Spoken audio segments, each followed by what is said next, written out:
Muy buenas tardes. En nombre de Dios y la patria se abre la sesión de la Comisión de Trabajo y Previsión Social del Senado de la República.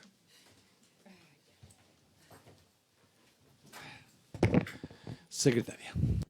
Presidente, en la cuenta de hoy día, primero informar que llegó un oficio de la Dirección de Presupuesto dando respuesta a una petición de la senadora Sepúlveda, respecto del FOSIS, de los trabajadores del FOSIS, en que ellos solicitan algunas explicaciones sobre su situación laboral y la necesidad de una nueva planta de personal, y lo responde la directora de Presupuesto. Sí. Y también, presidente, dar cuenta que ingresó a la tabla de nuestra comisión el proyecto de ley despachado por la Cámara de Diputados que modifica el Código del Trabajo para extender el permiso laboral a trabajadores en caso de muerte de una mascota o animal de compañía. Así que eso ingresó a nuestra comisión. Son derechos de nueva generación.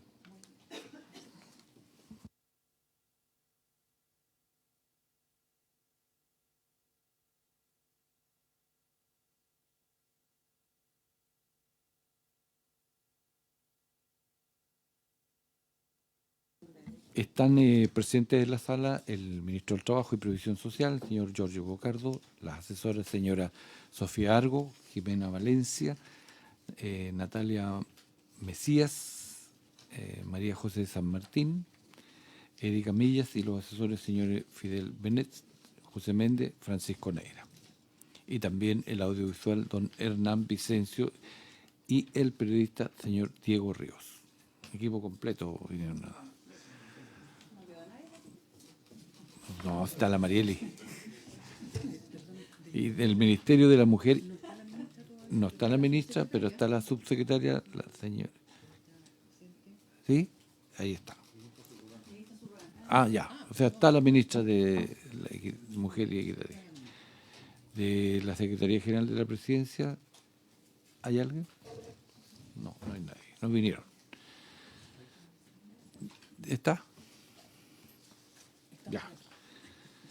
Y de la Fundación Jaime Guzmán, el asesor señor Arturo Aspún, de Libertad y Desarrollo, el asesor señor Esteban Ávila, de los asesores parlamentarios, la senadora Sepúlveda, la señora Magali Fuenzalida, los señores Hermes Gutiérrez y Mauricio Vázquez, el senador Saavedra, el señor César Barra, Mauricio Galás, el senador García, la señora Andrea González, el senador Bianchi, la señora Natalia Navarro, del Comité PS, ya lo nombré, de la UDI y del senador Galilea, el señor Francisco del Río, sexto integrante de la comisión.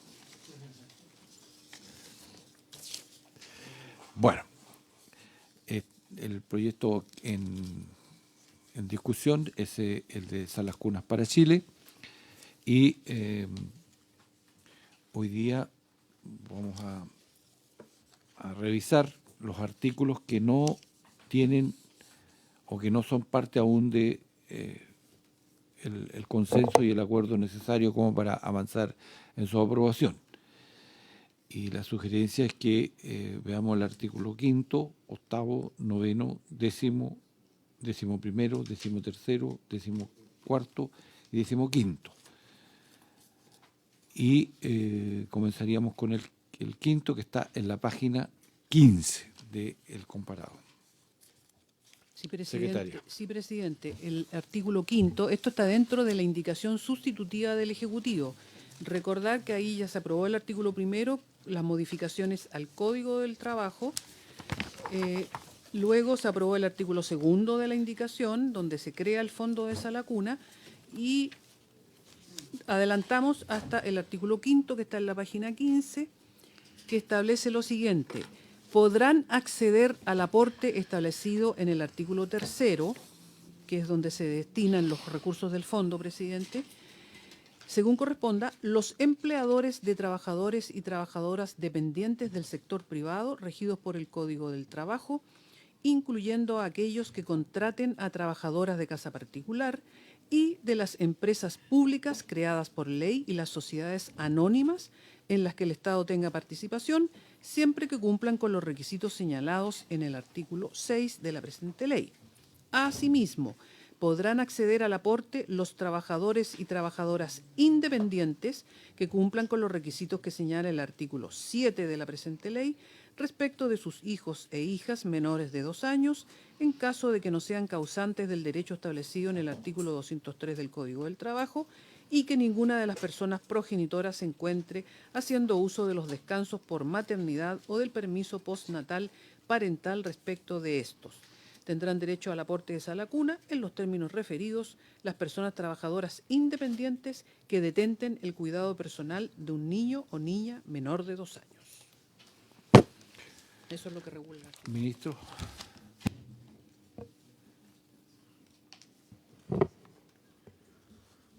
Bueno, junto a saludarlos, senadores, senadoras de la comisión, volver a reiterar que para el Ejecutivo este es un proyecto de máxima prioridad.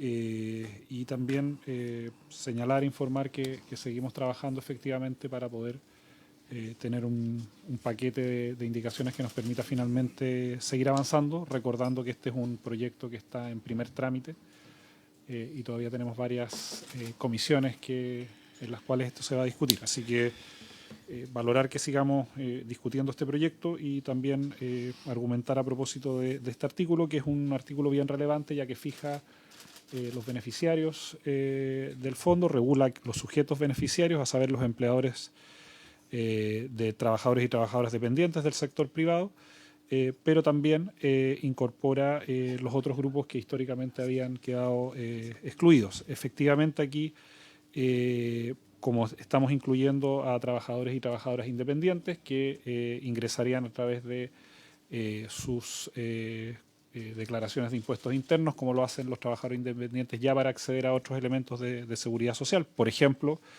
los trabajadores de plataformas digitales que están regidos por el Código del Trabajo y que en general se adjuntan a modalidades de independientes accederían a este beneficio, pero señalar que como no es aplicable el artículo 203 del Código del Trabajo a los trabajadores independientes, se fija que se trate de hijos o hijas menores de 2 años, al igual que en el sector privado. Asimismo, se establece la condición de que no sea ya beneficiario del aporte a consecuencia del artículo 203 del Código del Trabajo que los progenitores no se encuentren haciendo uso de los descansos por maternidad. Se debe recordar que en estos descansos están destinados justamente al cuidado de niños y niñas, lo que tras dicho periodo ingresan a sala cuna en el régimen del trabajo dependiente. Esto es necesario justamente porque como son trabajadores independientes, había que hacer esa homologación para fijar a través, en este caso, de los causantes, el acceso al derecho a través de la cotización que ellos realicen en el fondo. Eso, presidente. Por su intermedio, presidente, señalar que esta norma también es consistente con las obligaciones de Chile en materia de derechos de maternidad. El convenio suscrito por Chile es el 103, el que está vigente en el mundo el 183, pero sustantivamente lo que nos impone como Estado es entregar beneficios de igual condiciones a quienes detenten la condición de padres o madres trabajadoras y por ende la relevancia finalmente de considerar la amplitud de beneficiarios que establece esta normativa, que es similar a la que tenía también el proyecto que se indicó originalmente, o sea, incluyendo también a trabajadores y trabajadoras independientes.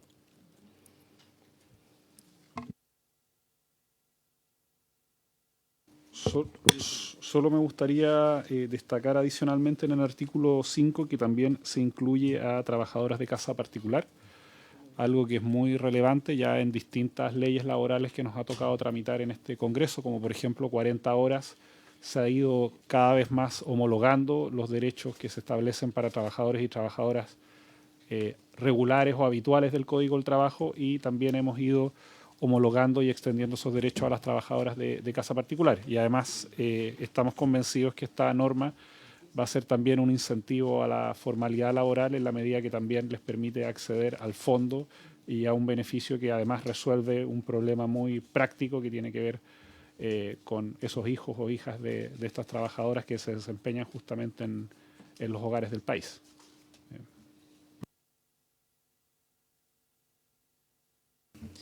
Muchas gracias, presidente. Saludo al señor ministro del Trabajo y también a la ministra subrogante de la Mujer y Equidad de Género y a sus equipos.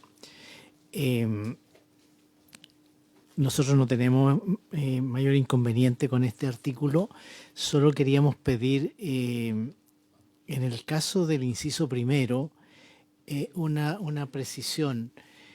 No hay mención a los trabajadores del sector público regidos por Código del Trabajo. Nosotros entendemos que todavía quedan algunos trabajadores, por ejemplo, en el Ministerio de Obras Públicas.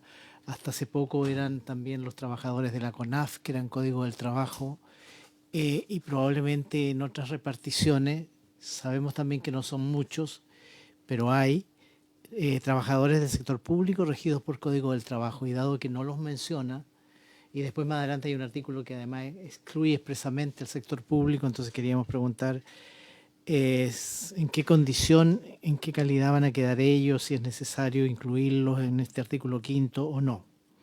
Y respecto del inciso segundo, nosotros queríamos pedir quizás que una revisión de la redacción. Yo lo encuentro bastante,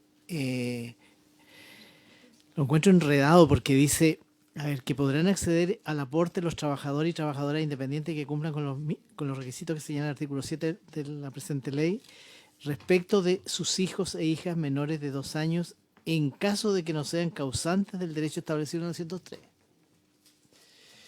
Pero si son causantes del 203, se acogen al inciso primero. Eso es lo que yo entiendo.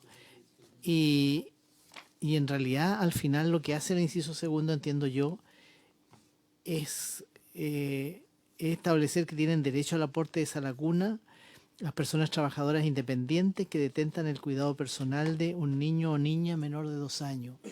Me parece que como que esa es la norma sustantiva, salvo que estemos haciendo una mala lectura del inciso segundo. Pero nos parece una redacción un poco... nos parece un poco enredada, en realidad esa es la palabra. Un poco, ni siquiera quiero decir confusa, porque en realidad, sino que es como mucho texto para decir en realidad algo que debiera decirse en términos bastante más simples.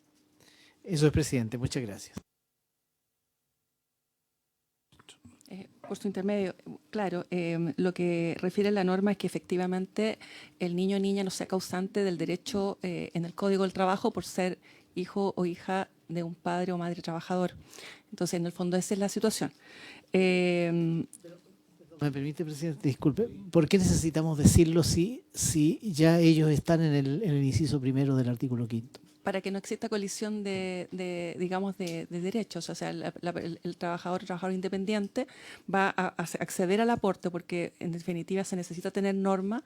Estamos hablando de quienes tienen derecho al aporte. Por ende, la norma en el inciso primero habla de empleadores y empleadoras, refiriéndose a quienes acceden al aporte por una situación de existencia de un contrato laboral y una consecuente cotización al fondo como empleador o empleadora. Y en el inciso segundo es finalmente la situación de quienes acceden al aporte siendo trabajadores autónomos, en definitiva, independientes, ¿ya? Y ahí, en definitiva, el independiente ingresa al aporte en cuanto el niño o niña no sea causante de aporte en situación bajo el Código del Trabajo, finalmente.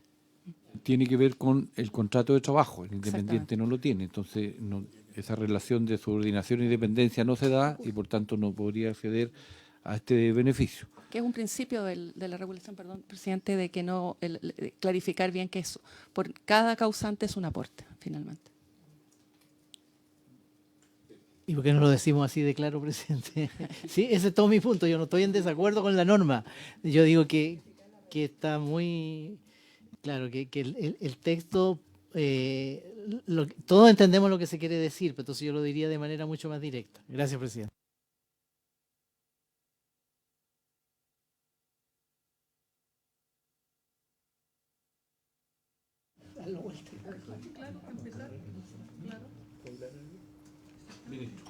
Hacer referencia a que no se le aplica el 203 y ahí... ¿Podría decirlo en vuelta? No, vamos a revisar primero, presidente. Vamos a hacer una propuesta. Ya. Ministro. Si le puedo dar la palabra a Francisco. Sí, solo a propósito del inciso en cuestión, lo relevante por su intermedio, presidente senador García, es que el inciso segundo fija una regla de prelación. Entonces es irrelevante que quede el 203.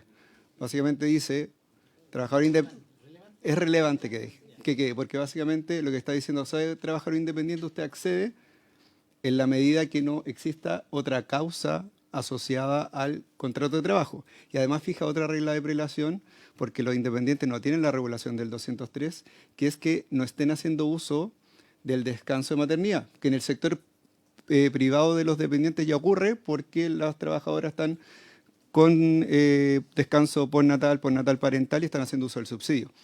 En el caso de los independientes, como no teníamos la regulación, es necesario también fijar esa regla para que no exista una superposición entre eventualmente el subsidio de maternidad, porque no hay una regla que lo impidiera, y el uso del fondo de esa laguna. Básicamente, eso se puede buscar una redacción a través de la Secretaría que sea más clara, más entendible, pero lo relevante es poder establecer esos dos supuestos.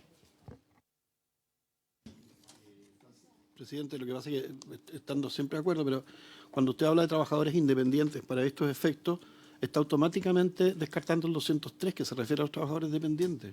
Entonces no hay por qué decir a los independientes, que son... La palabra independiente alude a otro universo.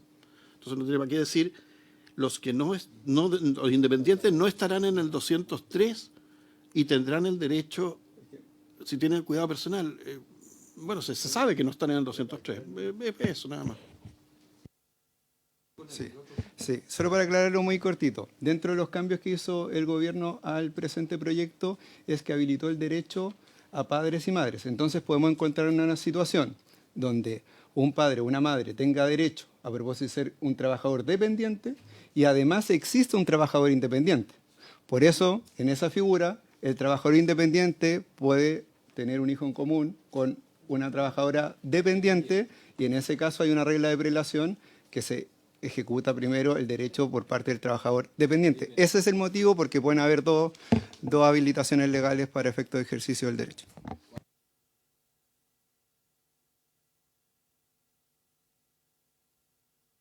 Sí, primero, bueno, saludar al ministro, ¿no? A la ministra subrogante y a los asesores, ¿no? Que son siempre tan importantes.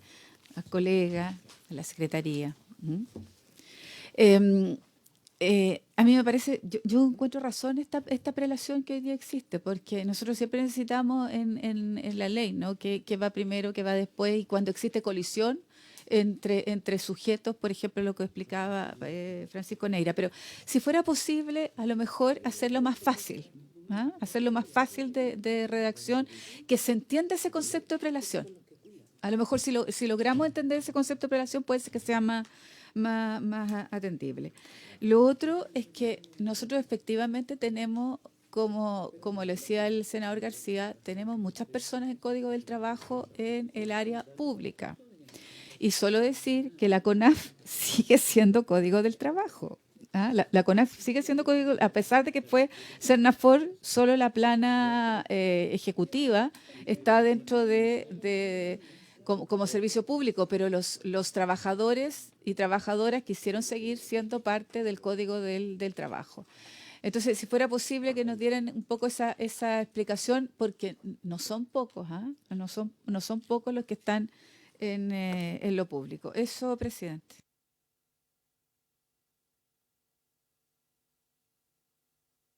Problema de redacción. Sí.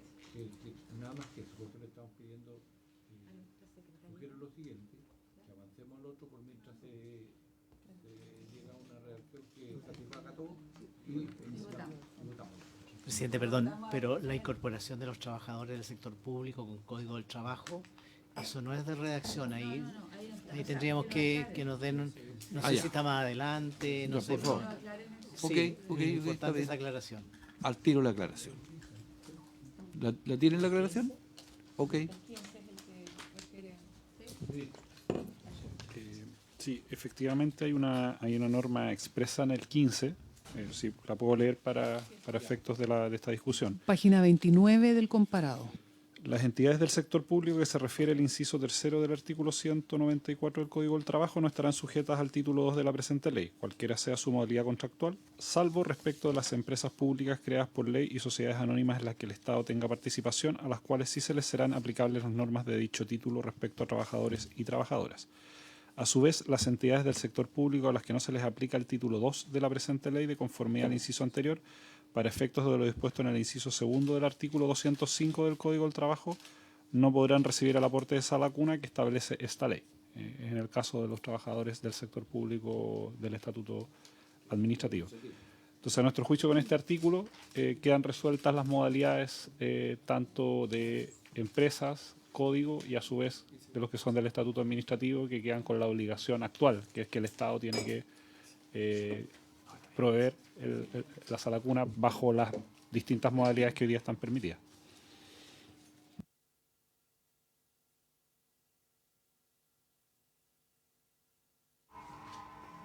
A ver, presidente, yo me quedaría un poco...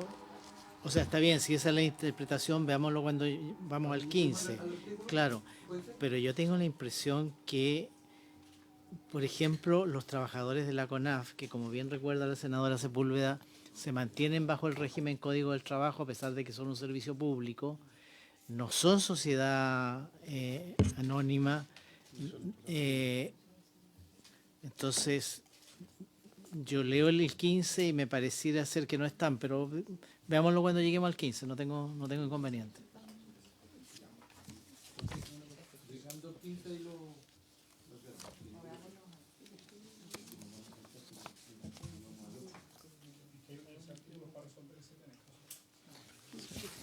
Una propuesta de solución nomás, presidente. ¿No sería más fácil decir, según corresponde a los empleadores y trabajadoras dependientes regidos por el Código del Trabajo y borrarle del sector privado? Hay que incluir todos los regidos por el Código del Trabajo. No sé.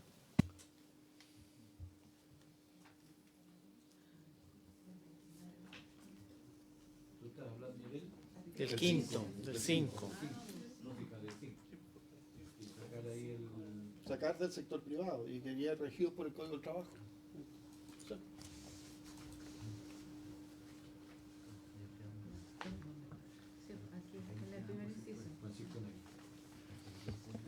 Presidente, en tanto, solo como prevención, en tanto en el artículo 15 se mantenga que está la exclusión, cualquiera sea su modalidad contractual, y en esto se incluye a las entidades del sector público que están por Código del Trabajo, no habría problemas con la modificación, en tanto que se mantenga cualquiera sea la forma de contratación en el artículo 15, que básicamente en el caso del sector público, que están regidos por el Código del Trabajo, se mantienen hoy día con la regulación que existe y no existe un aporte al fondo, no reciben el aporte, etcétera.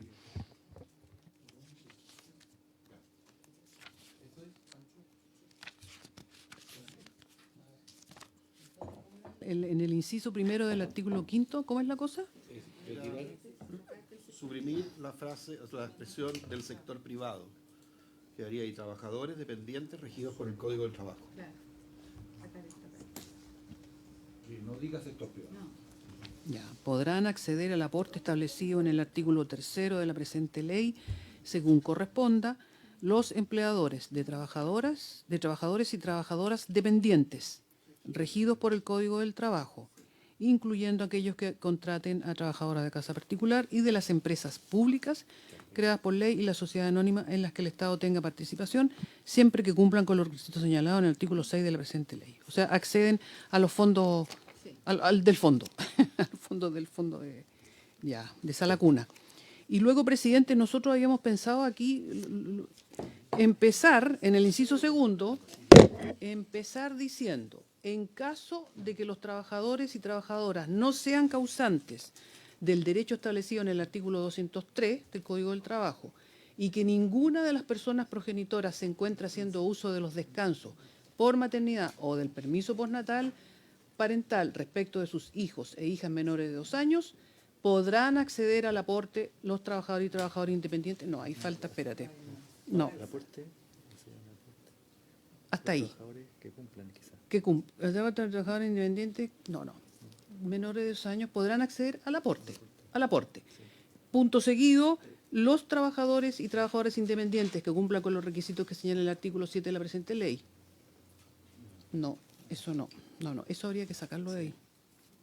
No, yo había pensado, espérate. En caso de que no sean causantes de aparece esto. Podrán acceder al aporte los trabajadores y trabajadores independientes que cumplan los requisitos que señala el artículo 7 de la presente ley respecto a sus hijos e hijas menores de 10 años, en caso de que no sean causantes del derecho establecido en el artículo 203, que eso ya lo dijimos. O sea, sí. Y terminaría, tendrán derecho al aporte de sala cuna en los términos referidos, que es el otro caso, las personas trabajadoras independientes que detenten el cuidado personal de un niño o niña menor de 2 años. Sí. Pero ahí también hay un enlace de redacción, porque queda desagregado y tendrán derecho que O así mismo. También, o así mismo también. tendrán. Sí, Entonces sí. yo partiría del También elemento tendrán derecho, puede ser. fundamental, explicativo en el inciso segundo, quienes acceden a ese derecho. Perfecto. Accederán el 1, el 2 y también, en el último caso, aquellos que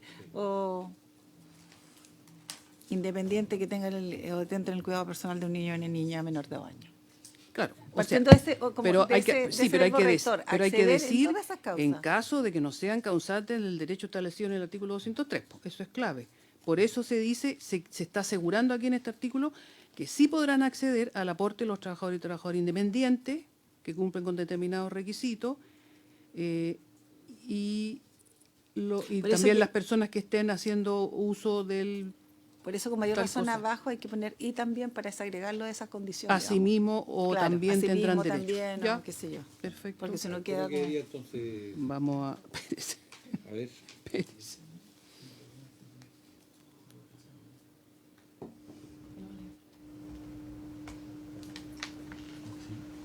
Ya, a ver. Esta cuestión habría que empezar aquí. madre que están con su contratario. Y se extiende el contrato. Se extiende, o sea, me refiero a por enfermedad, por Al año. al año. ¿No tienen derecho? Al segundo año. O sea, cuando termina el postnatal.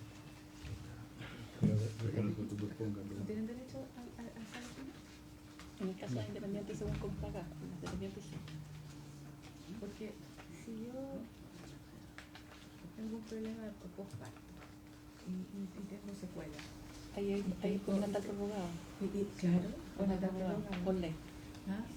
Yo no tengo derecho a salario. ¿En qué caso? En el caso de dependiente, sí. En el caso de independiente, está la restricción. Es que es complejo. Pues si yo tengo un problema y todo, puedo tener la posibilidad de llevar a casa la cuna, de recuperarse la madre, no sé. Pero en ese no es descanso maternidad. Ese no queda En el caso, sí, pues Ya. eso se lo dijo una reunión. Durante los partos es prorrogado. Claro, pues eso a mí ahí no tienen derecho. Porque no tienen derecho, sí tienen.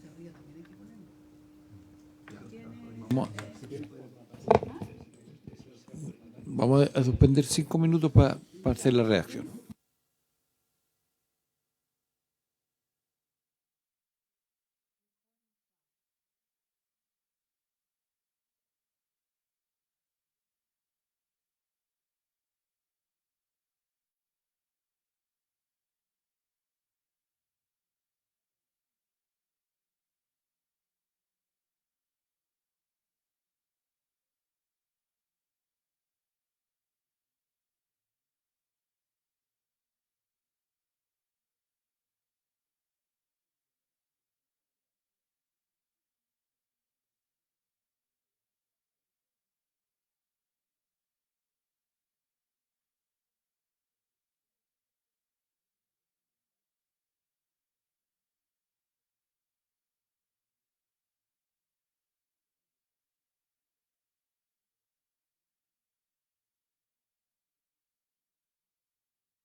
Querida secretaria.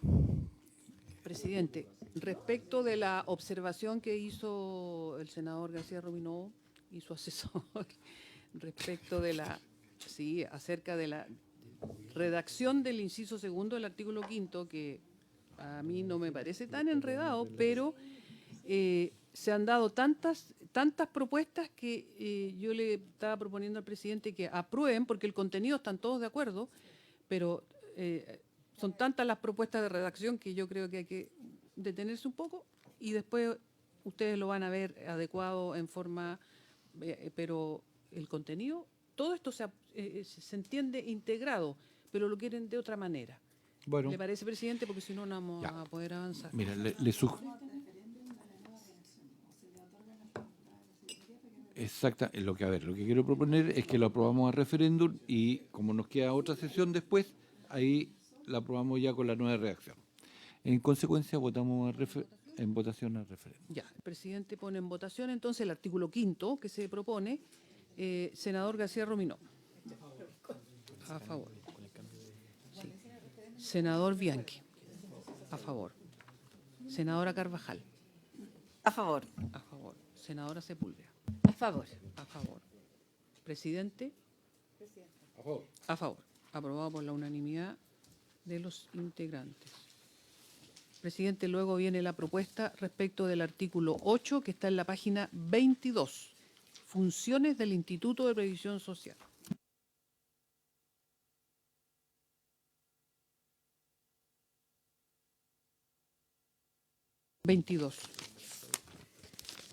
La página 22, en la página 22, ahí se inicia el artículo, ahí está el artículo octavo, sí, el artículo octavo, que dice lo siguiente: el aporte de sala cuna será autorizado y pagado por el Instituto de Previsión Social, el que además recaudará las cotizaciones establecidas en esta ley, de acuerdo con las funciones establecidas en el artículo 9 de la presente ley, que está a continuación.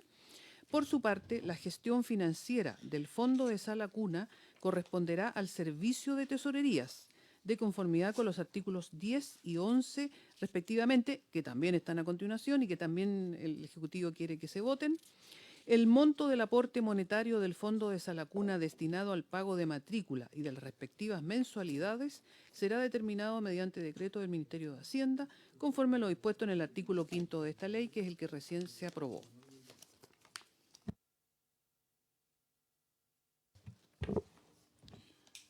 Sí, lo primero es señalar que tanto el artículo 8, el artículo 9 y el artículo 10 son funciones de rol de IPS y el servicio de tesorería. Son tres artículos como administrativos que le otorgan, en este caso, roles a la institución que interactúa en el fondo.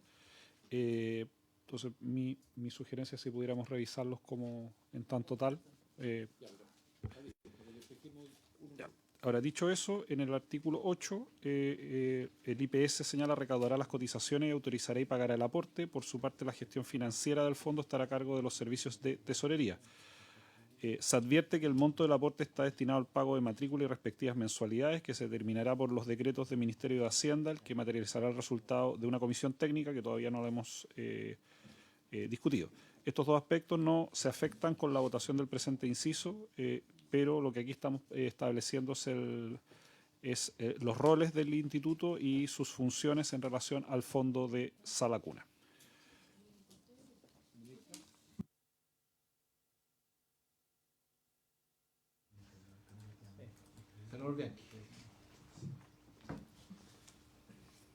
Cuando habla de tesorería y se refiere al artículo 10, me queda una duda, porque dice que se puede licitar públicamente el servicio de esas tesorerías que menciona en el artículo 8. ¿Quiénes serían los que podrían licitarse este servicio? Le pregunto por el 10 porque está relacionado con el 8. Sí, en el inciso final del artículo 10. ¿Quiénes serían susceptibles de poder participar de una licitación de este servicio? Sí.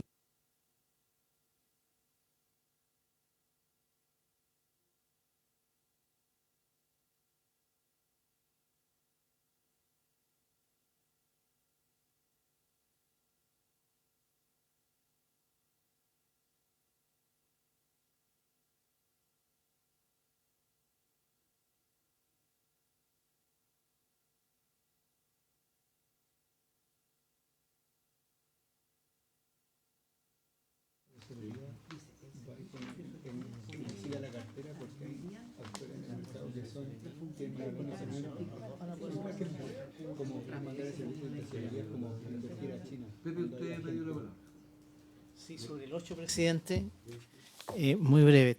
Estamos de acuerdo con el inciso primero.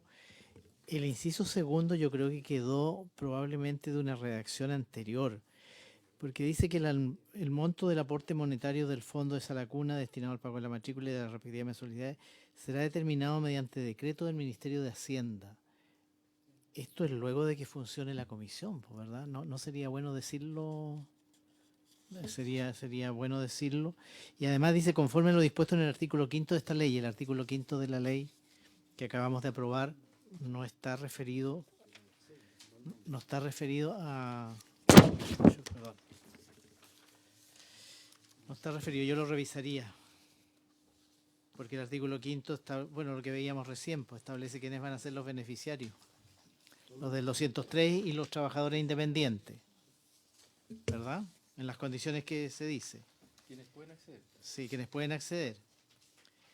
Pero aquí dice que el monto del aporte monetario del fondo de Salacuna será determinado mediante decreto del Ministerio de Hacienda. Ahí Lo que pasa es que en el inciso primero del artículo 5 dice y la sociedad anónima en la que el Estado tenga participación, siempre que cumpla con los requisitos señalados en el artículo 6 de la presente ley. Y en el artículo 6 de la presente ley, que es el que está ahí a continuación, dice: el monto del aporte de Salacuna será determinado cada 5 años mediante decreto del Ministerio de Hacienda, dictado bajo la fórmula por orden del Presidente de la República. Por eso yo creo que hacen mención al artículo 5, porque dice siempre que cumpla con los requisitos señalados en el artículo 6, y el artículo 6 es el que habla de el decreto del Ministerio de Hacienda y todo lo demás. Debería decir 6 en vez de 5. ¿están corriendo? Ya, ¿no? Francisco dice que no. Sí, muchas gracias, presidente. Mire, yo creo que sería, como vamos revisando artículos que de repente suenan como medio aislados, ¿no? Es posible que ustedes no hicieran como un relato completo de qué es lo que va a ocurrir, ¿no? O sea, qué va a pasar con la tesorería, qué va a pasar, ¿no es cierto?, con el Instituto de Previsión Social, o sea, para ir entendiendo, ¿no es cierto?, el método completo o el procedimiento. Si nos pudieran relatar eso, yo creo que nos podríamos ordenar, ¿no? Pero el presidente, yo creo que... Veámoslo, que nos den una visión general y después nos vamos a lo particular en cada artículo, si le parece, presidente. ¿Sí? Explíquenlo. Nos vamos a concentrar. Por su intermedio, presidente. A propósito de la duda por su intermedio del senador García. Plenamente compartida por... Plenamente compartida. ¿Cuál es la particularidad? Si ustedes se fijan en el articulado, como se están discutiendo otras materias, el artículo 6 regula específicamente la situación de los trabajadores dependientes. El artículo 7, que tampoco está en votación, regula la situación de los trabajadores independientes, y el artículo 5 regula el acceso del aporte a ambos. ¿Quiénes son los que hacen? Ahora, a propósito de eso, una opción, a propósito de que vamos a tener problemas en la tramitación de las votaciones por esta circunstancia, que hay artículos pendientes, se puede hacer referencia en conformidad a esta ley, y eso permite que las referencias, a propósito de las discusiones que están pendientes, porque si uno hiciera solo referencia al 6, estaría solo regulando la situación de los trabajadores dependientes. Y en el 7 están los independientes. Entonces es preferible hacer la mención genérica en conformidad a esta ley. Ahora bien, en el caso de los aportes, tras la cotización de los empleadores, quien recauda es el IPS y cumple las funciones propias del IPS. En el caso de la administración financiera, por un tema de conocimientos, el IPS no cumple esa función, no lo ha cumplido y tampoco ocurre con la reforma de pensiones. Ahora, al igual que la reforma de pensiones, los servicios siempre se pueden subcontratar, especialmente en la administración financiera, a propósito que, por ejemplo, sería pedirle como al servicio de tesorería que monte una estructura para ir a invertir a un mercado en China, con conocimiento muy especializado. Lo que se hace en general en el Estado a propósito de este tipo de recursos es que se licita a actores que hacen ese trabajo porque es un uso más eficiente de los recursos a propósito de ese tipo de gestiones. Tiene que ver con eso. En el caso del IPS también tiene que ver, por ejemplo, en el caso de la recaudación, todos sabemos que existe, en el caso de Previred, eso no forma parte del IPS y, por ejemplo, para poder hacer el proceso de recaudación vía ese tipo de servicio, hay que poder proporcionarle esta facultad de subcontratar a través de una licitación, porque la licitación pública lo que permite es garantizar la igualdad de quienes oferten por ese tipo de servicio. Pero para efectos también de resguardar en qué se invierte, cómo se invierte, hay una regla específica en el artículo 11 que básicamente actualiza a este proyecto de ley los acuerdos ya abordados en materia por la reforma de pensiones. Eso es como la... Presidente, porque ahí sí que tiene mucho sentido la pregunta del senador Bianchi, ¿no? Cuando dice, bueno, vamos a homologar todo esto exactamente cómo funciona, entonces, en términos de inversión, de quiénes a la reforma previsional. ¿Ah? No escuchaste, vos no escuchaste. Ya. Es que precisamente la pregunta que hace el senador Bianchi, que cuáles son las características, ¿no?, que van a tener estas instituciones que van a licitar, tiene sentido, porque si uno dice solo, bueno, vamos a usar la misma metodología o vamos a homologar como se hace la reforma previsional, bueno, ya lo entendemos, ¿no? Pero si no, era absolutamente entendible lo que planteaba el senador.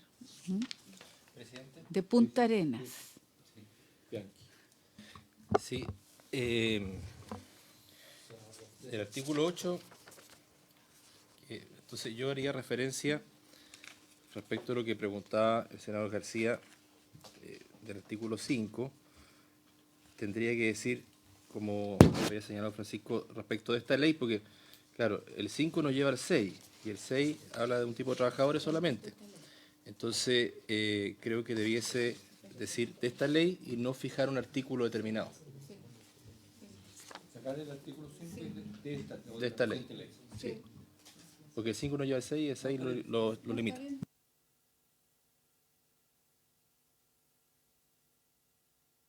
¿Y con eso se entiende el artículo? Sí. Entonces, ahí en la última línea, conforme lo dispuesto en la presente ley o en esta ley. Además, entendiendo que cuando dice de que el monto será determinado mediante decreto del Ministerio de Hacienda, es cumpliendo el proceso que está establecido, que es el funcionamiento de la comisión.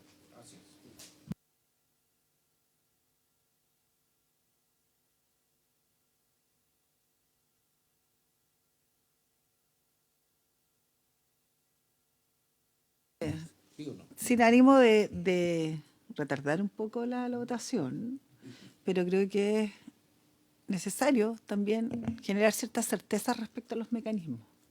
No han sido pocos los casos en que han sido discutidos, desafiados a la opinión pública por cómo se siguen estos procesos.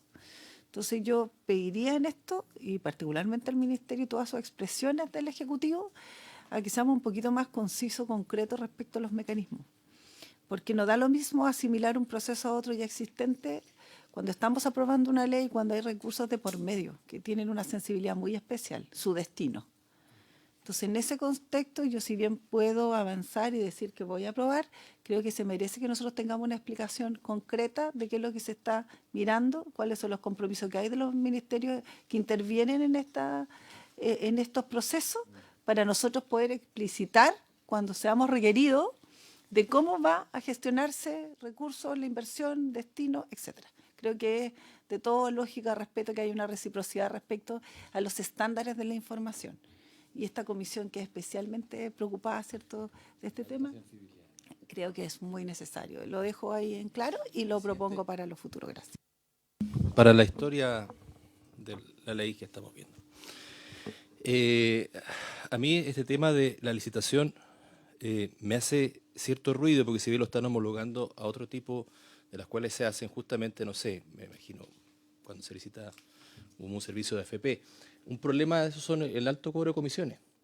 Entonces, me temo acá que en vez de maximizar los recursos, esto se puede ir a una comisión que yo no desconozco, que estoy votando ahora a, digamos, una entidad la cual no sé cuáles van a ser los requisitos. Ya entiendo quiénes podrían ser, pero no quisiera que parte del fondo se tenga que ir a pagar comisiones que vayan en desmedro de este beneficio.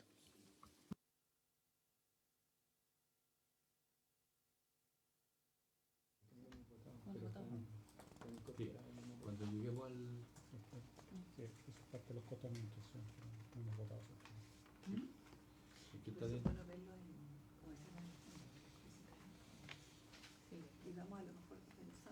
A ver, ¿el Ministerio tiene una explicación para lo que pregunta el senador Bianchi?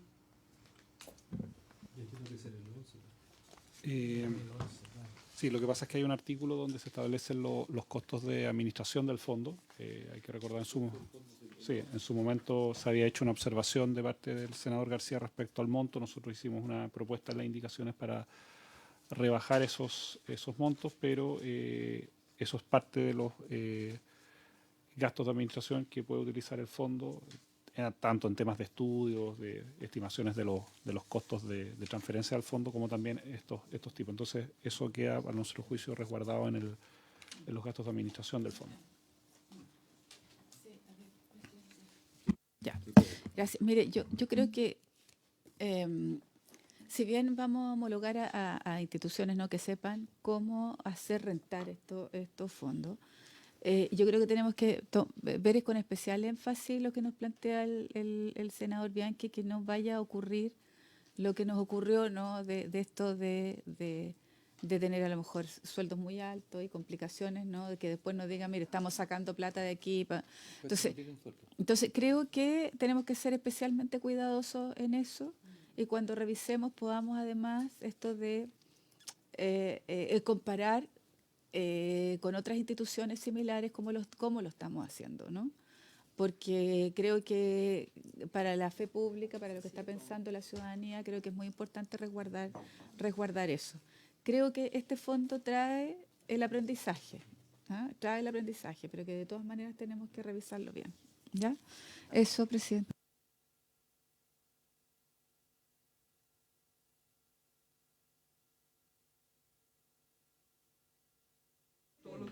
Porque tiene que ver con este artículo. Tienes razón. No tiene que ver con el... Presidente, Sí, pero... cuando uno adjudica competencias y atribuciones, tiene que ver de la mano también de cómo se generan. De acuerdo, pero discutámonos en el punto que corresponde. Pero hagamos los puntos sin... Le voy a pedir la palabra porque... Sí, puede pedir. Presidente, yo recojo que tengamos materias diferentes en distintos articulados, es el propósito de esta, pero también era el propósito de avanzar en ciertos temas donde hay ciertos, diría yo, pisos básicos de acuerdo, ¿ah? Entonces esperábamos tal vez que en estricta condición de resolver dudas podamos tener anexados aquellos temas que van absolutamente aparejados y anexados. Entonces eso hace que uno probablemente se vaya a otro articulado y haya una presentación un poquito más concisa, temática, que nos permita a nosotros avanzar más rápido. Lo digo solo porque que no quede la sensación que estamos retardando el proceso de votado, digamos, de votar o de aprobar. Porque por el otro lado, y aquí yo conmino al Ejecutivo a que generemos por tema cuestiones que van a salir en la duda legítima. ¿Cómo va a operar este proceso? ¿Quién se va a hacer cargo? ¿A qué le vamos a dar las competencias? ¿Y cómo se va a trabajar? Y eso yo creo que ahí es donde tiene un poquito el pase, ¿ah?, para que de esa manera resuelto podamos inmediatamente ir anexando esos mismos articulados, porque no, vamos a tener probablemente esta duda después y vamos a detenernos otra vez. Entonces, a lo mejor es la forma de plantear la votación y de explicar, yo requeriría un poquito más de acumulación de temas. Gracias. Yo sugiero votar el octavo con la corrección que se explicitó en el último renglón, que quedaría conforme a lo dispuesto en la presente ley, y ahí corrige un punto de redacción.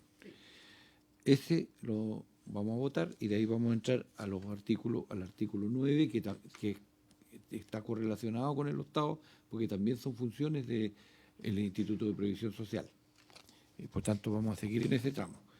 Y después, el 10 y el 11, que son funciones de la tesorería en cuanto a recaudación, y después lo de los fondos. Entonces ahí yo le he pedido al Ejecutivo que haya un planteamiento respecto de eso. ¿Ya? Entonces, secretaria, votamos el artículo 8. El presidente pone en votación el artículo 8 con la modificación formal ahí, la adecuación formal del senador Bianchi, por supuesto. Por favor, vamos por a favor. constancia. Sí. Senador García Ruminó, a favor. Senador Bianchi, a favor. Senadora Carvajal, a favor. Senadora Sepúlveda, A favor. presidente, a favor. Aprobado por la unanimidad de los integrantes. Y ahora el 9. Está en la misma página al final, 22, que son las funciones del Instituto de Previsión Social. Y eso está en directa relación con el 10. Entonces yo... Presidente, y si usted se fija, mire, artículo 9, bueno, enumera todas las funciones, ¿cierto? Y después en el inciso segundo dice, el Instituto de Previsión Social podrá subcontratar mediante licitación pública. Ahí también aparece el tema de la licitación pública, las funciones indicadas en este artículo, así como los aspectos operativos necesarios relacionados a ella. Y en el artículo 10, que es lo que le llama la atención al senador Bianchi, serán funciones del servicio de tesorería. El servicio de tesorería podrá subcontratar mediante licitación pública las funciones indicadas en este artículo, etcétera. Eso es, presidente, de las dos entidades, Instituto de Previsión Social y Tesorerías. Claro. A ver, en el artículo 9 establece cuáles son las funciones Del IPS. del Instituto de IPS, Previsión claramente. Social. Sí. Y para efectuar todo lo que es las funciones indicadas, ellos van a aumentar seguramente que está en boga esto, el gasto en personal, calificativo más, menos, esto se licita, cosa de hacer más liviana la administración y gestión del IPS, agregando una nueva función. Y la tesorería también describe sus funciones y cómo efectuaría esto, también vía la subcontratación a través de una licitación pública en esto. Entonces, yo le pediría antes de entrar a ver los artículos que el Ejecutivo nos contara de esto que está establecido para ambas instituciones. Bien, quizás de manera más general, quizás volver a hacer un comentario respecto al tema del fondo. Aquí estamos creando un fondo que quizás tiene una naturaleza un poco distinta o de una complejidad más bien distinta a el fondo del FAP, por ejemplo, ya que son montos que permanecen, tienen que ver con montos que tienen que hacer transferencias, montos que pueden estar tiempo ahí para pagar beneficios. Acá en este caso es un monto, efectivamente es un fondo que se dedica a pagar beneficios, en este caso pagar el derecho a sala cuna y ante efectivamente tener fondos de mayor disposición, poder hacer las inversiones para poder hacer crecer ese fondo y poder ir garantizando la suficiencia de este. En este participan diversos actores. Aquí tiene una fisonomía un poco distinta porque el FAP era un fondo autónomo, tiene un comité, tiene gente nombrada por el Senado, tiene una fisonomía que es distinta y aquí más bien, entendiendo que estamos creando un fondo, se incorporan actores que ya están en el ecosistema operando. Por un lado está el rol del IPS, que es el que se encarga de la recaudación de las cotizaciones establecidas por ley. Después está la tesorería, que cumple las funciones de inversión, de transferir cuando correspondan los recursos necesarios para el pago de aportes a la cuna. Y aquí también incorpora un tercer actor, que es la Superintendencia de Pensiones, un poco más adelante, que es la que fiscaliza. Y además se le entregan a la Superintendencia de Pensiones y la Dirección de Presupuesto facultades para estudios actuariales de sustentabilidad del fondo. Entonces, aquí en este caso hay distintos actores que concurren tanto a las funciones de recaudación, pago, inversión, fiscalización y a la vez establecer la sustentabilidad del fondo. Eso como a nivel más agregado en materia de los artículos que incorporan desde el artículo 8 hasta el artículo 14.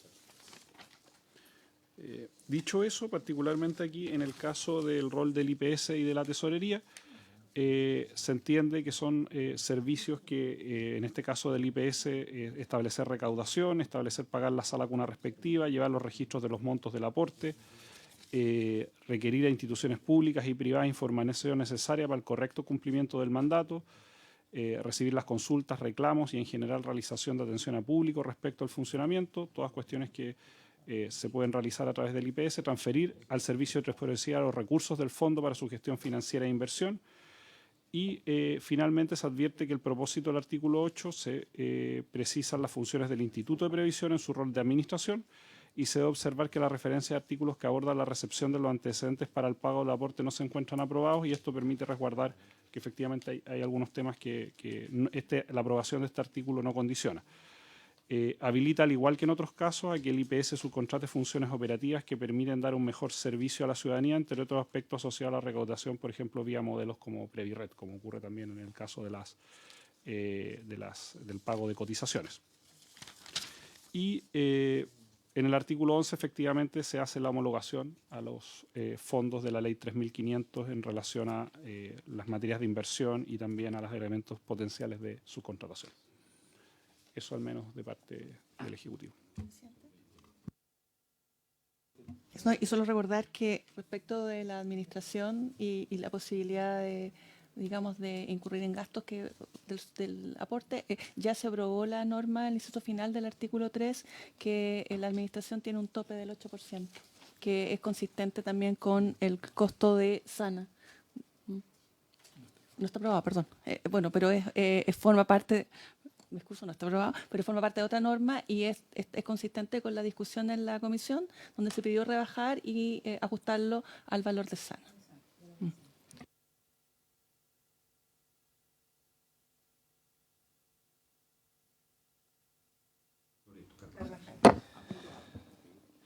No, presidente, pasa que en la parte final del artículo dice que podrá... Acá.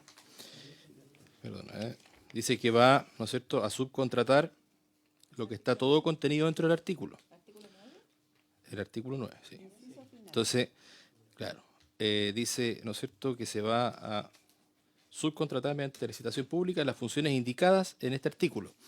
Pero yo creo que hay que precisar porque yo creo que no se puede licitar, por ejemplo, la acción de fiscalización. Entonces, cuando habla del artículo, tiene contenida cosas como la fiscalización o donde hacer un reclamo, ¿no es cierto?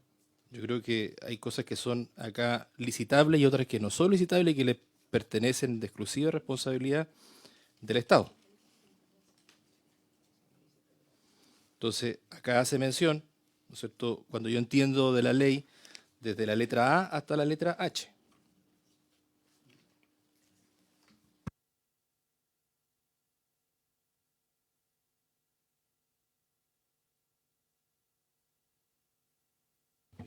Francisco Lenca. Y después el otro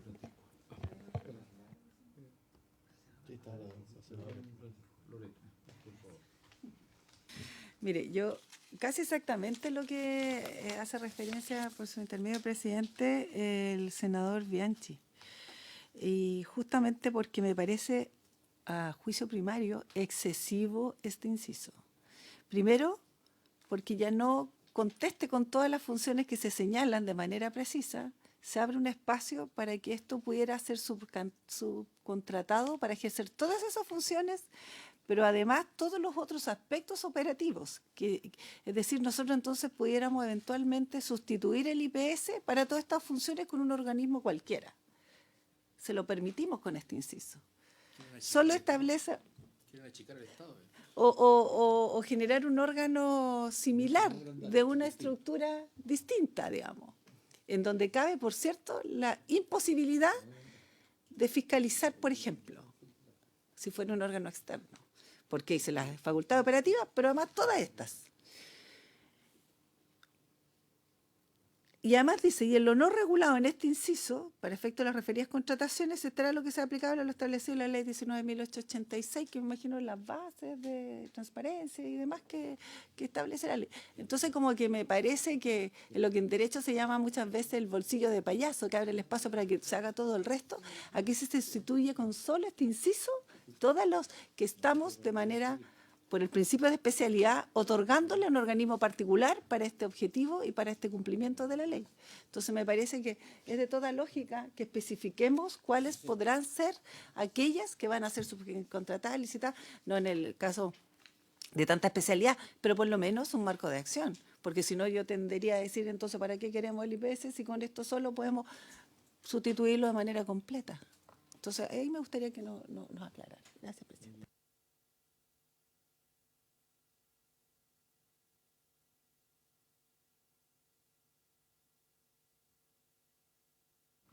Francisco.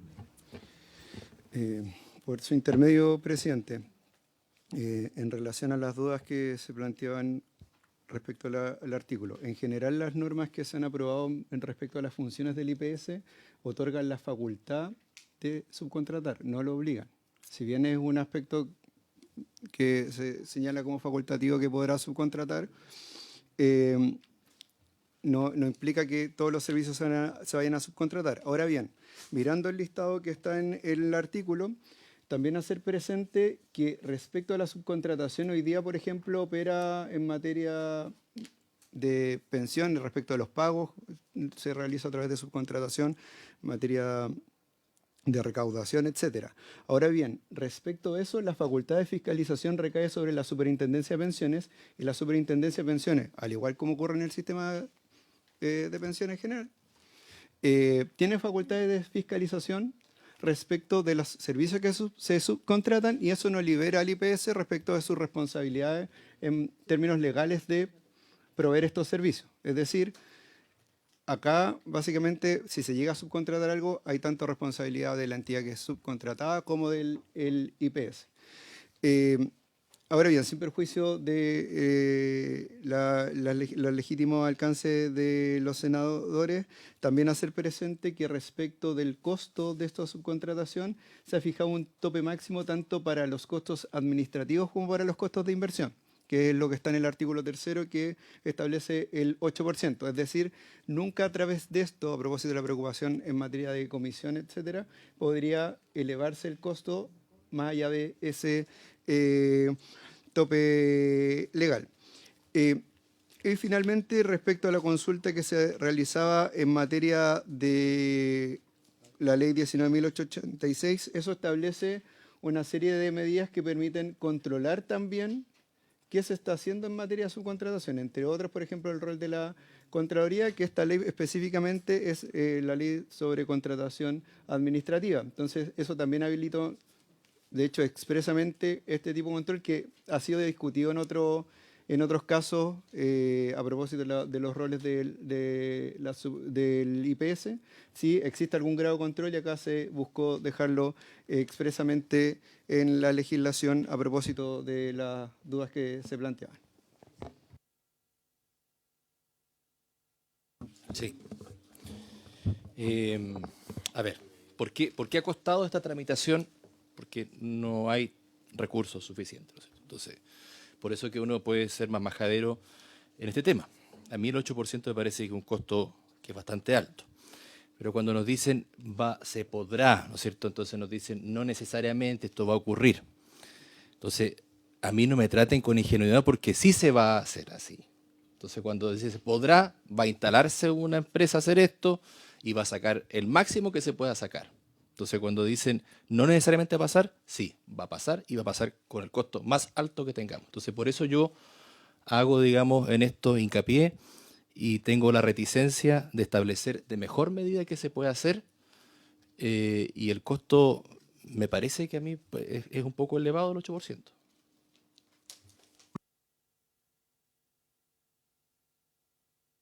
¿Qué se funda que es elevado? En la cantidad que se está recaudando, y si sacamos un 8%, parece que es un costo que podría ser elevado como un costo de administración. Es un costo de administración superior al que tiene, por ejemplo, una AFP.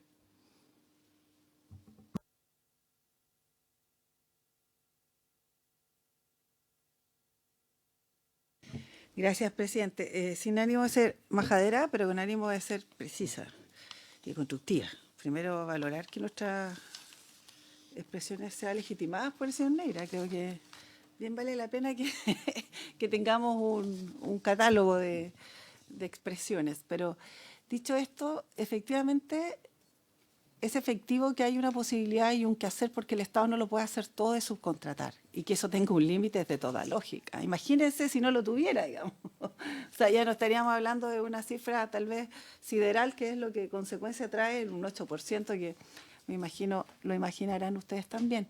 Pero es una cuestión distinta cuando uno tiene que supervigilar los actos del Estado y aquellos que subcontrate de los cuales es responsable, que tiene que ver con otra parte de la historia. Porque uno es lo que yo como organismo e institución estatal estoy obligada a hacer y otra a lo que eventualmente se me pudiera perseguir si no lo hago correctamente. Y eso es a lo que están sujetos todos los organismos del Estado sin excepción. Por tanto, más allá que tengamos la buena voluntad y la buena fe de pensar que eso no vaya a ocurrir con un tercero, un subcontratado, es una cuestión bien diferente. Pero si yo le estoy asignando en este proyecto las mismas competencias a un organismo externo, yo creo y quiero, como senadora responsablemente, que se me precisen cuál es el por qué, y dicho sea de paso, también cuánto es en definitiva el riesgo que se corre a propósito de que sea un tercero quien ejerza estas acciones, porque obviamente ahí también tiene que haber una fiscalización y diría yo, un quehacer en cuanto a nuestra responsabilidad también en cómo se hace consecuencia cuando eso no se cumple. Entonces creo que eso a mí me parece excesivo, lo sigo manifestando así, este inciso, y me gustaría que ojalá se nos aclarara en qué en la práctica se traduce esa aparente debilidad que me va a hacer pensar a mí que todas estas funciones pueden ser ejercidas por un tercero vía subcontratación. Mire, yo entendiendo lo que plantea el Ejecutivo, ¿no? Pero yo creo que hay cosas que por eso es que es bien importante explicar el modelo completo, no por parte. Y uno dice, a ver, de las funciones que hoy día se tienen, el pagar la sala cuna respectiva me parece, o sea, imagínense el IPS pagando la sala cuna, que sería súper complejo. Llevar los registros del monto de aporte, ¿no es cierto?, de los empleadores independientes, yo creo que es razonable que lo pueda hacer. El recibir, ¿no es cierto?, los antecedentes necesarios para pagar el aporte, la letra B también. Lo que me complica un poco es, por ejemplo, que que una institución privada pueda requerir a las instituciones públicas y privadas información necesaria para el correcto cumplimiento. Porque uno diría la comisión técnica que estamos formando, ¿no?, debería ser la que recibiera esto a través del IPS o a través, ¿no es cierto?, de una institución pública. No que fuera una institución privada la que a mí me dijera, mire, Estado, mire. Yo creo que ahí hay algo que a lo mejor deberíamos afinar. Recibir consultas y reclamos, y en general, tampoco, porque es el Estado el que debería recibir, ¿no es cierto?, las complicaciones que se tienen. No puede ser la institución pública, porque ahí sería como juez y parte, ¿no? Porque yo puedo reclamar contra esa institución, puedo ir a reclamar a la institución primaria, que es la tesorería, el IPS, o puedo ir a reclamar a la superintendencia. Pero no le pidan que la gente vaya a reclamar, ¿no es cierto?, a una institución privada. Me complica eso. Estoy pensando en algo práctico, además. Y lo que no me gusta es que las demás que encomiende la ley y su normativa complementaria. Porque ahí abres la puerta a todo. Entonces creo que, y además porque uno dice, si nosotros... porque la AFP recaudan, calculan, pagan, tienen esto y cobran. Entonces, cuando tú tienes una gama de funciones tan alta y dices ya el 8%, entonces creo que ¿cómo ajustamos, no? ¿Cómo ajustamos el porcentaje a la función que se realiza? No solo en relación a la inversión, porque la inversión está como bien dada, ¿no? Sobre todo por los riesgos que hay que asumir en una inversión de ese tipo. Pero la complicación yo la veo más en que estamos entregando funciones que, como las tres que nombré, y sobre todo la última, la H, que aquí tú dices, bueno, lo que sea para cumplir la ley. ¿Mm? Y eso tenemos que tener cuidado. Eso, presidente. Esto es una pregunta muy concreta nomás, presidente, aludiendo un poco a la integralidad con que puso el sistema el señor ministro. Aunque no está en votación, el artículo 12 dice que, como él expresó, existe una comisión técnica de financiamiento y sustentabilidad del Fondo de la Sala Cuna, cuyo objeto será la elaboración de un informe técnico que permita, etcétera. La elaboración del informe técnico deberá considerar transferencias fiscales anuales, estimación de ingresos y egresos, etcétera, todas las cosas que rodean este informe técnico. Sin embargo, también el artículo 13 señala la Superintendencia de Pensiones y la Dirección de Presupuesto deberán realizar estudios actuariales que permitan evaluar la sustentabilidad del fondo. Entonces, la pregunta concreta es, ¿qué pasa si ambos informes de sustentabilidad en un momento determinado son contradictorios?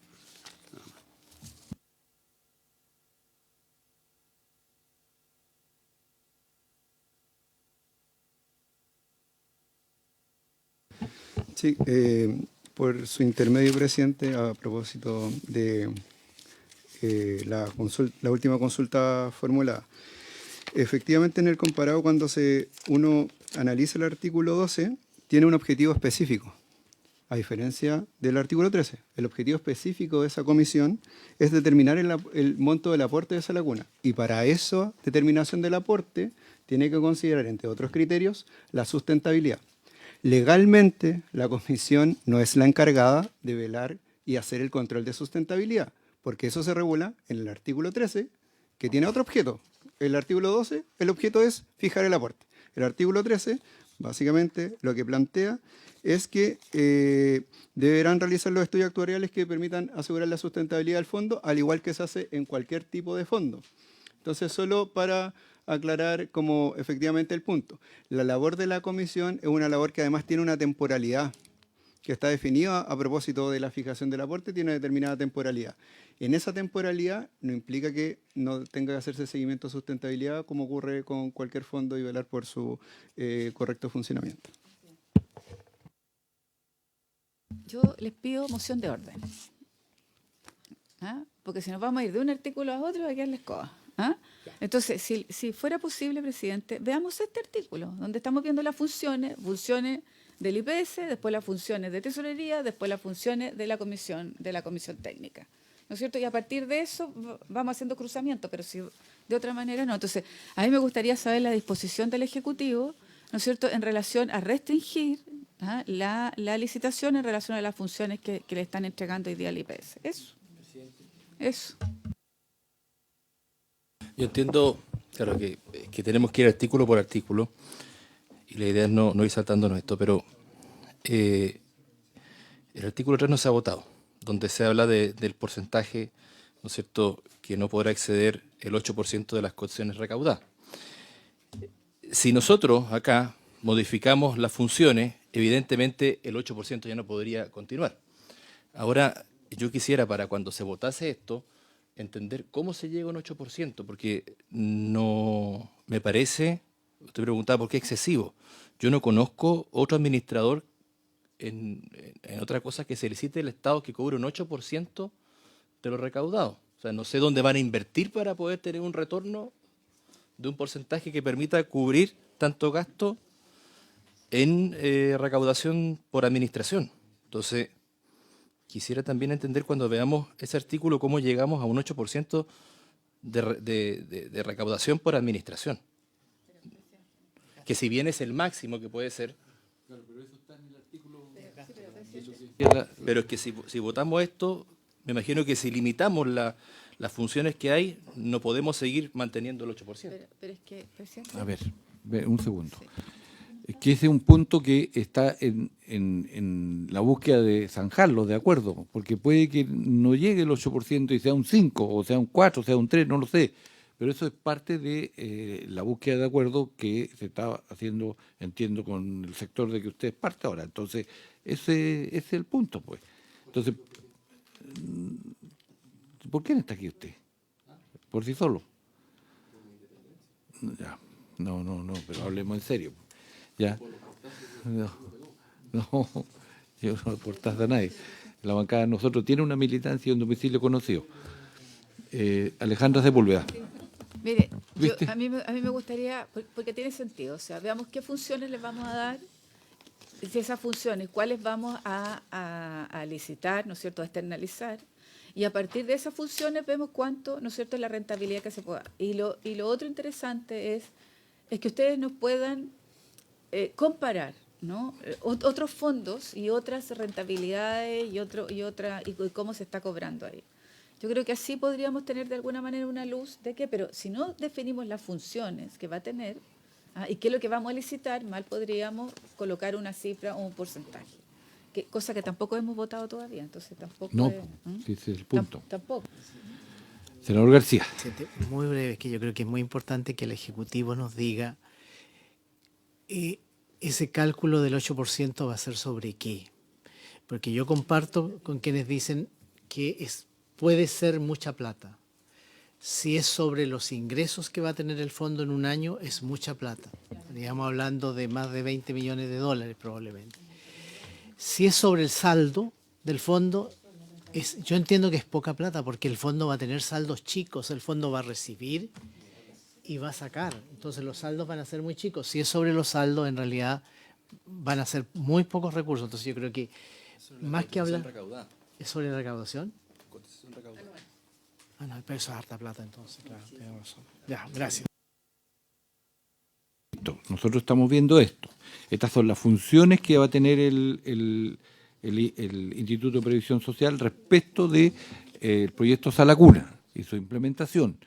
Ahora, como hay artículos pendientes que tienen que ver con el destino de los recursos, el cobro de los recursos, entonces no podemos zanjar esta discusión hoy día, pero sí las funciones del Instituto de Previsión Social creo que son las que están establecidas y son las que va a ejecutar el Instituto, no va a hacer otra cosa. Entonces, el costo de eso, porque la otra posibilidad es que, mire, se autoriza al Instituto a contratar en su planta tantas personas y no se licita.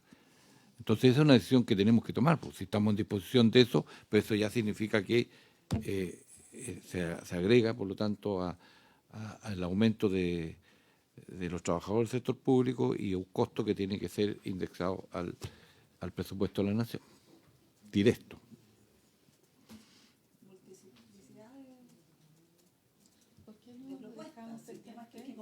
No, sí, si no, ya quedan 3 minutos. Yo le pediría sí, ministro. Sí, a ver, varias cosas. Lo primero, un poco la lógica que asumimos de votación tiene esta complicación, más allá que podamos hacer las aclaraciones. Hemos conversado el conjunto de las indicaciones con los distintos actores y evidentemente en estos puntos entendíamos que había un grado de acuerdo de avanzar. Respecto al tema de administración, hay que señalar que nosotros lo que estamos tomando como referencia es el modelo de la ley sana, que es el que opera con esos costos de administración, que son costos máximos de administración, y que no están asociados a un servicio en particular de licitación, sino que tiene que ver con toda la operación del fondo y con todas las funciones que tienen que cumplir tanto el IPS, tesorería, los estudios actuariales, por ejemplo, la comisión técnica tiene que determinar el valor del aporte del fondo a las salas cuna y por lo tanto tiene que tener, por ejemplo, datos sobre la diversidad de costos razonables a nivel regional, a nivel territorial, entre otros. Por lo tanto, no nos parece como la asociación que está asociando, o particularmente a una facultad de licitación, a todo el costo de administración, me parece que puede que no se entienda de buena forma en la medida que no se presenta el conjunto de las indicaciones con las que estamos construyendo y estamos asociándolo solamente a una línea. Segundo, respecto a la licitación, a nuestro juicio, pero evidentemente la disposición del Ejecutivo a acotarlo más, no tenemos ninguna pretensión de de que esto efectivamente sea amplio, pero sí nos parece que hay una serie de funciones operativas, que son más bien operativo-técnicas, que no, en el fondo no eximen de la responsabilidad y de la función al propio fondo y al IPS, sino que aquí hay funciones de transferencia de recursos, de contar con información que les permita tomar las decisiones. Por ejemplo, pagar o no pagar a un causante que está, por ejemplo, que ha sido retirado por alguna razón de esa sala cuna y el IPS tiene que no seguir pagando, por ejemplo, por un causante que ya no está propiamente. Esa información que tiene que requerir para poder hacer la operación misma que está otorgada en la ley es las que nosotros establecemos como funciones operativas que podrían ser realizadas por especialización por un tercero.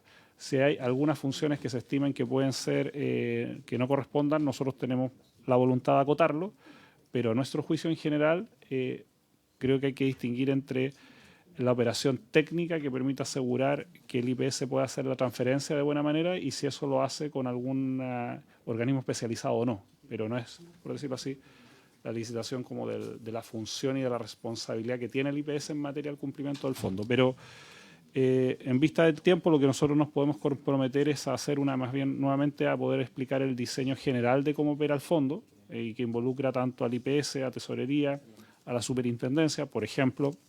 A propósito de las facultades fiscalizadoras, esas facultades fiscalizadoras son de la SUPEN, no son del IPS, y eso asociado al paquete de costos administrativos potenciales. Nosotros en principio no tenemos, y de hecho redujimos de ese 13% inicial al 8%, pero entendemos que el fondo tiene que tener recursos administrativos suficientes para poder operar con autonomía y poder cumplir todas las funciones que se le han estimado, pero de todas maneras la voluntad de seguir trabajando en las indicaciones, pero siempre transmitiendo que durante esta próxima semana podemos hacer otra andanada de conversaciones para poder ir precisando dónde son temas de explicación y dónde pueden haber diferencias efectivas, porque, vuelvo a insistir, todavía queda una tramitación importante y a nuestro juicio aclarando estos puntos operativos, creo que podríamos tener un avance más significativo en las próximas sesiones de la comisión.